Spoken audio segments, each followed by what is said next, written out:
जय श्री कृष्णा। कैसे हैं आप सब लोग। आशा करते हैं कि आप सभी लोग अपने घर स्वस्थ होंगे, हैप्पी होंगे, खुश होंगे। आज हम फिर से आप लोगों के लिए एक महत्वपूर्ण जानकारी ये लेके आए हैं, भगवान किसके दास होते हैं। हाँ जी, इसी बारे में आज हम बात करने वाले। बहुत से लोगों को ये लगता है कि भगवान हमारी सुनता नहीं है, क्या हम गलतियां कर रहे हैं, ऐसे परमात्मा जो हमारी नहीं सुन रहा। बहुत सारी चीजें हम बात करने वाले। अगर आप हमारे YouTube चैनल में पहली बार आए हैं, जिसका नाम है शिव काल का धाम, इस चैनल को जल्दी सब्सक्राइब कीजिएगा, लाइक कीजिएगा, शेयर कीजिएगा वीडियो को, ज्यादा तक वीडियो को और तक शेयर कीजिएगा, क्योंकि हम चाहते हैं इस चैनल के माध्यम से सबके घर में भगवान हो, सबके घर में श्री राम हो, सबके घर में माता रानी हो।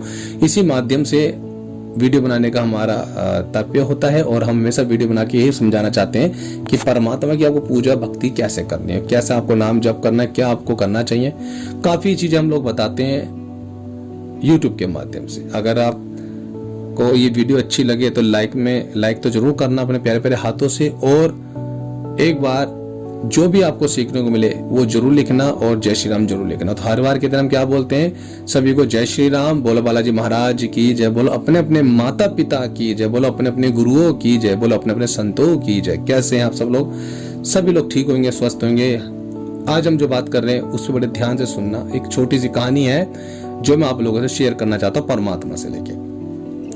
एक वृंदावन में एक भक्त जी जो कि बिहारी जी के दर्शन करना चाहते थे। वृंदावन में एक भगत थे जो हमेशा कृष्ण जी के दर्शन करना चाहते थे, और लोग वहां पे मतलब दर्शन करना चाहते थे तो 4-5 घंटे तक वो खड़े रहते थे कि परमात्मा मुझे दर्शन दे, और कभी भी उनको दर्शन नहीं हो रहे थे। दर्शन मीन्स कैसे, यानी कि वो चाहते थे कि खुली आंखों से मैं परमात्मा को देख पाऊं। और उन्होंने निरंतर जाप करा, बहुत पूजा करी, बहुत भक्ति करी, बहुत सेवा करी परमात्मा की, मगर उसको दर्शन नहीं हो रहे थे भगत को। तो भगत 1 दिन हो गए, 2 दिन हो गए, 4 दिन हो गए, ऐसे करते करते कई दिनों तक वो दर्शन के लिए तड़पता रहा, मगर उसको दर्शन नहीं हुए परमात्मा के। तो ऐसे में बड़ा गुस्सा होता है वो भगत और भगवान से लड़ता है, कहता है भगवान तू मुझे दर्शन नहीं दे रहा, हो सकता है मैं बहुत बड़ा पापी हूँ, शायद मैंने कोई बहुत बड़े गलत काम करें या कोई मैंने ऐसा कष्ट करा है गलत काम जिससे आप मुझे दर्शन नहीं दे रहे, उस लायक मैं नहीं हूं। इतना बोल के वो कहता परमात्मा आज मैं अपना आप को जमुना में खत्म कर दूंगा, अपने आप को मैं हमेशा हमेशा के नहीं मार दूंगा, ये मेरे को रहना ही नहीं धरती पे। ये बोल के गुस्से में लड़के भगवान से वो घर चले जाता है। अब समय होता है कि रात का इंतजार करता है कि अब मैं रात को जाऊंगा और अपना मैं जमुना में कूद जाऊंगा। उससे पहले वहां पे एक कोढ़ी लेटा होता है जमुना के पास, बड़े सालों से परेशान था, कई सालों से वो भी पूजा पाठ कर रहा था परमात्मा की, वो भी भक्ति कर रहा था, ठीक है।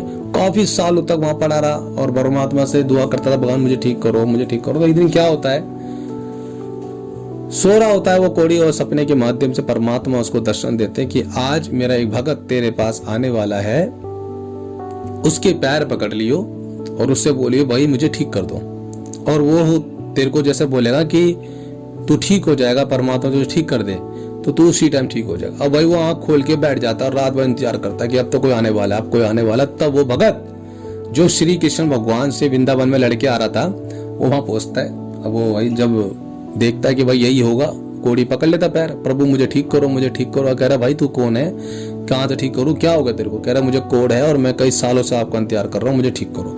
कह रहा भाई मेरा इंतजार कर रहा है, मैं कोई भगत खोड़ी हूँ तो तगड़ा जो तुम मेरा इंतजार कर रहा है, मैं भगवान खोड़ी हूँ, मैं तो खुद एक पापी हूँ भाई, मैं तेरे को कहाँ से ठीक करूंगा। तू पर भगवान के चरण पकड़, तू किसी वेद के पास जा, किसी बात मैं नहीं कर सकता ठीक। वो इसी बात पे लड़ता रहा। कोढ़ी कहता नहीं भाई आप ही ठीक करोगे, मुझे नहीं पता आप ठीक करोगे। कह रहा भाई मैं कहाँ से ठीक कर दूं, मैं इतना सहयोग नहीं हूँ, मैं इतना कोई शक्ति ना मेरे को कुछ है जिससे मैं तुझे ठीक कर दूं। वो इसी बात पर काफी देर तक उनकी तू में होती गई और काफी देर तक लड़ता रहा। भाई इसने सोचा कि लगता है ये बंदा आज मुझे छोड़ेगा नहीं और मैं मरने की नहीं आया और ये तो उससे पहले मेरे पीछे पड़ गया। तो कहता ठीक है मैं जा, तू उसने बोला, कोढ़ी ने कितना बोल दो कि तू ठीक हो जाए, भगवान तुझे ठीक कर दे, इतना ही तो बोल दो। कह रहा मैं कैसा बोल दूं भाई, झूठ मेरे से बस की खोड़ी ना हो पाया तो ठीक, तो भाई भगवान का पाप मुझ पे चढ़ जाएगा। कहते आप बोल दो। कहता है भगवान इसको ठीक कर दो। भाई इतना बोलता तुरंत वो ठीक हो जाता, उसका कोढ़ उसी टाइम ठीक होता। वो डर जाता भगत, कहता ये क्या हुआ भाई, मैंने तो ऐसे बोला भगवान को ठीक कर दो, ठीक हो गया, ये क्या चमत्कार हुआ। वो चमत्कार देख के वो भी खुश हो गया, वो भी हैरान हो गया कि अरे ऐसा भी होता है क्या। यानी कि उस भगत की जवान में इतनी शक्ति थी, मतलब वो पूरे दिन निरंतर उसने जप करा है, जीवन भर उन्हें भक्ति करते, उसकी सच्ची वाणी थी। तो उसने जैसे बोला वो तुरंत ठीक हो गया और वो भगत से हाथ पांव जोड़ के बहुत दुआएं देता है हजारों गुना। कहता प्रभु आपने मुझे ठीक कर दिया, परमात्मा आपको ये वो बहुत सारी चीजें। बोलता है। तो वो कहता भाई तुझे कैसे पता लगा था मैं ठीक कर दूं? कह रहा भाई मेरे को तो सपने में आप दिखे और आपने मुझे बोला कि मैं तुझे ठीक कर दूंगा, टेंशन मत ले। परमात्मा ने मुझसे ऐसा बोला तू टेंशन मत ले, मैं तुझे ठीक कर दूंगा। तो आप मुझे सपने में दिखे तो परमात्मा ने मुझे बोला एक भाई ऐसे करके भगत आ रहा है और उसके पैर पकड़ ली और तू ठीक हो जाएगा। कह रहा मैं ठीक हो गया। तो वो कहता है कि यार ये तो चमत्कार हो गया, यानी कि इस बात को सुन के वो टेंशन में आ गया। तो वो सोचता है कि आज मैं नहीं मरूंगा, फिर कभी मरूंगा मैं। वो जैसे मुड़ने लगता है तो तुरंत उसके पीछे परमात्मा खड़े होते हैं। बाके बिहारी जी बोलो शंकर भगवान की जय, बोलो बाके बिहारी जी की जय, बोलो राधे राधे। जैसे वो खड़ा होता है तो देख के डर जाता है, हे प्रभु आप? कहता हाँ मैं। कह रहे प्रभु मैंने तुम्हारी इतनी भक्ति करी थी, पूजा करी, आपने मुझे कभी दर्शन नहीं दिया, आज कैसे दर्शन दे दिए? कहते हैं भाई भगवान खुद कहते हैं कि भाई मैं तो मुंह दिखाने लायक ही नहीं था तेरे को। तो वो कहता क्या कह रहे हो प्रभु आप? कह रहे हाँ, अरे तूने जीवन भर मेरी भक्ति करी, पूजा करी, पाठ करा, नाम जप करा, तूने मुझसे आज तक अपनी ने कुछ नहीं मांगा और ना ही कभी किसी की नहीं मांगा। तूने निरंतर जप करा, तो मैं तेरे को कैसे दर्शन दे दूं? मैं इस लायक ही नहीं था। ये परमात्मा कह रहे हैं भगत से कि मैं तुझे दर्शन कैसे दे दूं, मैं तो मुंह दिखाने लायक ही नहीं हूं तेरे को।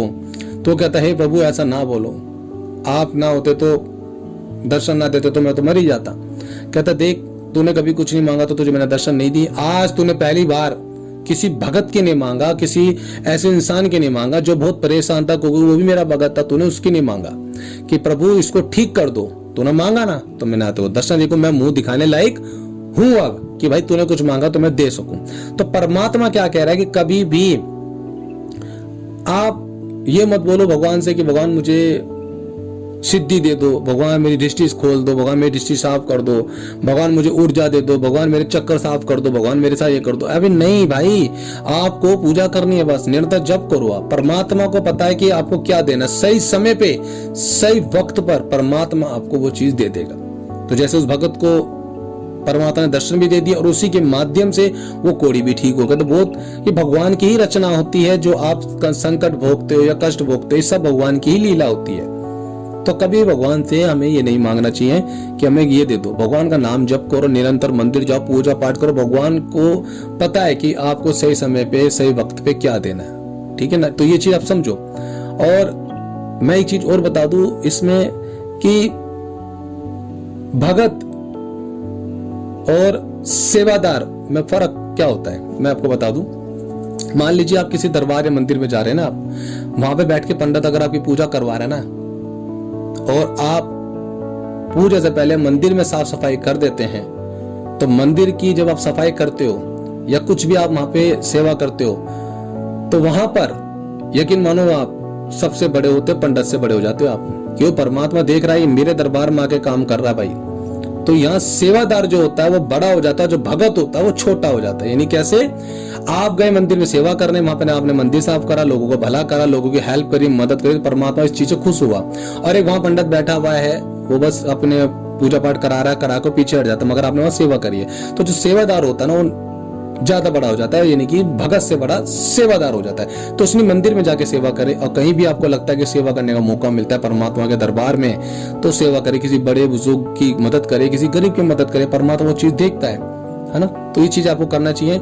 और इसके माध्यम से मैं आपको ये बता दूं कि राम जी के सारे कार्य हनुमान जी ने संभाले, तो इसलिए हनुमान जी को राम जी कहते हैं कि तुम ना होते तो मेरा काम कौन संभालता, तुम ना होते तो लक्ष्मण कैसे बचा, तुम ना होते तो मेरे को सीता कैसे मिलती, तुम ना होते तो मुझे कौन जानता। तो इसलिए राम जी कहते हैं कि जीवन भर तुम मेरे हो और मैं तुम्हारा हूं, और तुमने जो मुझ पे उपकार करा है हनुमान, वो कोई नहीं कर सकता।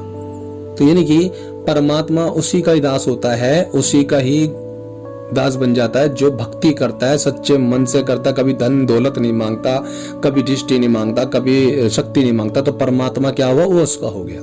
तो आप वही बनिए, आप पूजा करिए, भक्ति करिए, नाम जप निरंतर करिए, मंदिर जाइए, लोगों की मदद करिए, गरीबों की मदद करिए। दरबार मंदिर जाते हैं तो उस मंदिर में साफ सफाई करिए, तो आप सबसे ऊपर हो जाते हो। आपको भगवान देता है, ध्यान रखना, आपको भगवान देगा, शक्ति जरूर देगा, भगवान आपको अच्छा करेगा, आपके हमेशा आपके साथ खड़ा है। तो इस चैनल के माध्यम से मैं आपको यही बताना चाहता था कि हमेशा निरंतर जाप करे, पूजा करे, पाठ करे, और कभी भी किसी को गलत ना बोले। क्योंकि जो भगत होता है उसकी वाणी में शक्ति होती है, जो भी मंत्र जाप करता है उसकी इतनी ऊर्जा होती है कि अगर आपने ढंग से जाप कर लिया ना परमात्मा का नाम, आपने किसी को कुछ बोल दिया तो उसी टाइम वो काम बन जाते हैं।